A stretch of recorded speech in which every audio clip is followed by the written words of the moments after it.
So I've just completed my first month of being monetized on this YouTube channel, and I wanted to make this video to share the real numbers, how much the channel has made in revenue, how much it costs to run, and whether this YouTube thing is actually worth it. Right from the start on this YouTube channel, I said that if I'm going to try and build my finances and build this channel into something, I want to do both of those things publicly.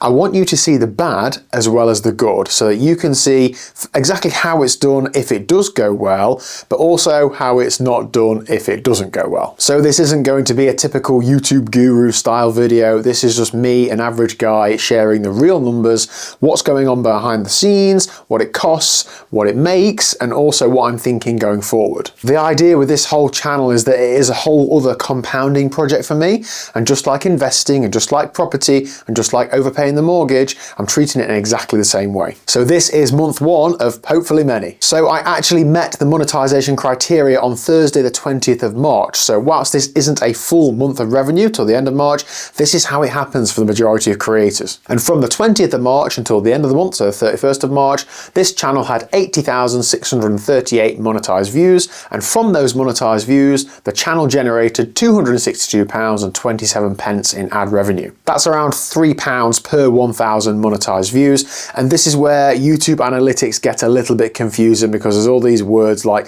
RPM, CPM, monetized playbacks, total views, and they all show slightly different numbers, so I'm not going to bore you with all the detail of all of that. The main thing is that it was roughly £3 per 1,000 views, which does seem to be quite low for UK finance content from what I've seen, but about where it should be so early on in the channel's life. I'm told that it does improve over time. One thing I've noticed already is that the amount of money per 1,000 views varies massively depending on the type of video, so the topic that it's covering. So finance videos, property videos, investing videos, they should have higher RPM, so higher money per 1,000 views, because advertisers want to advertise on finance content and they have more money to spend on advertising. Whereas more general style content, such as like sport or lifestyle videos on the channel that I've been uploading to for the last 8 years, have lower RPM, although it isn't at the minute. And apparently when a channel first gets monetized, RPM is usually lower because YouTube's still figuring out who your audience is, and then if advertisers are going to want to pay to be on it,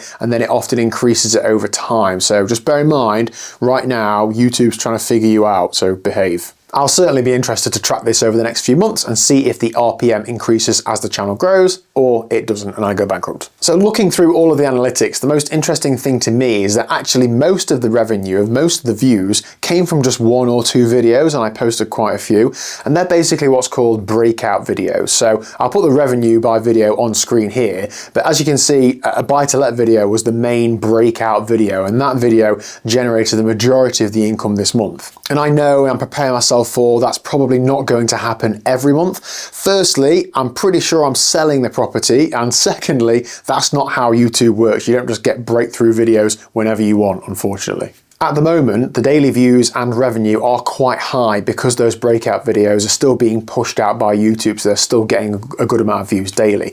Realistically, I do expect those to drop, so the views to drop and the revenues to drop at some point soon. They've already dropped from the peak, but I do expect them to drop further. Videos don't just continue getting big views forever, but then hopefully the amount of views on the channel as a whole will grow in future as the library grows, so as the number of videos on the channel grows. So I'm trying not to look at this as like monthly income that will just go up in a straight line.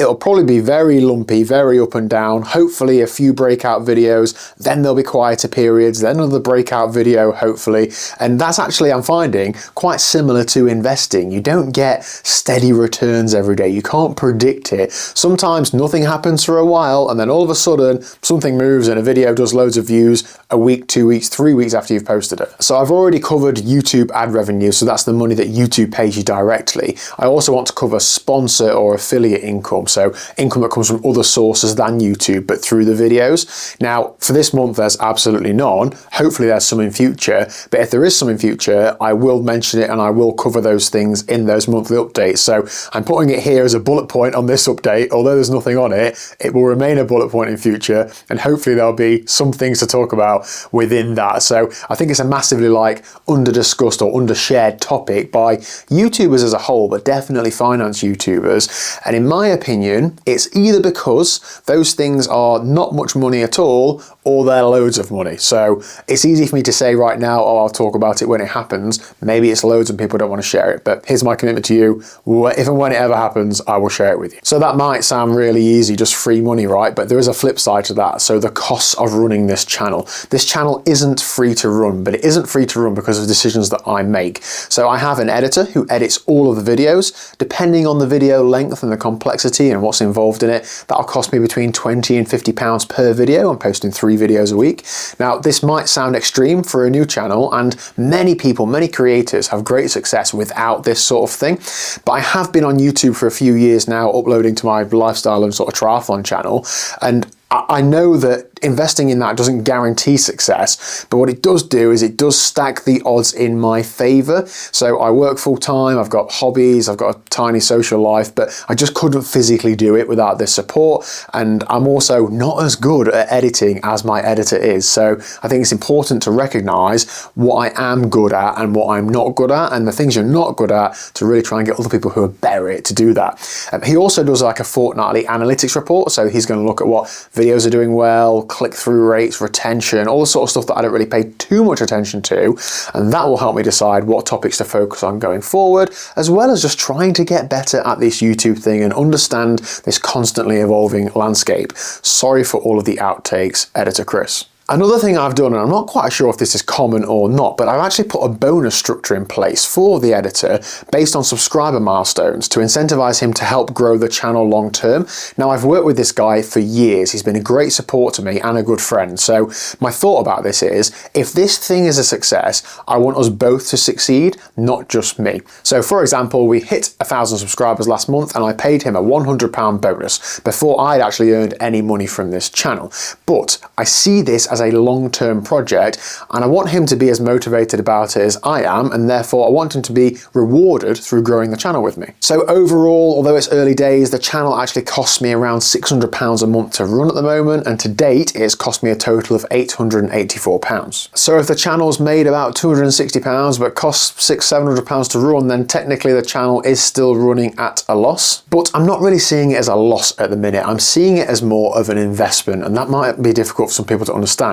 But I think the funny thing is, this channel has actually cost less money than my stock portfolio is down this month, and it's cost less money than it's cost me to keep the lights on at the buy-to-let property I own that is empty. So I think the question becomes, what's the bigger risk? Investing in the stock market where it goes up and down every day, or investing money into building a YouTube channel and a library of videos and content that could generate income for a long time to come yet? That's kind of how I'm looking at it. I know neither of them are a given, but I'm just going to give them a go. The way I'm trying to see YouTube is that every video is an asset. Once it's uploaded, it can get views forever. Doesn't mean it will do, but it can. So every week I upload 3 more videos, which is basically 3 more assets, and over time the library grows, hopefully the views grow, and hopefully the income grows as well. In my mind, it's basically compounding, but with videos instead of money, and that's why I'm treating this channel like another compounding project. I also see it, because YouTube views and revenue is so up and down,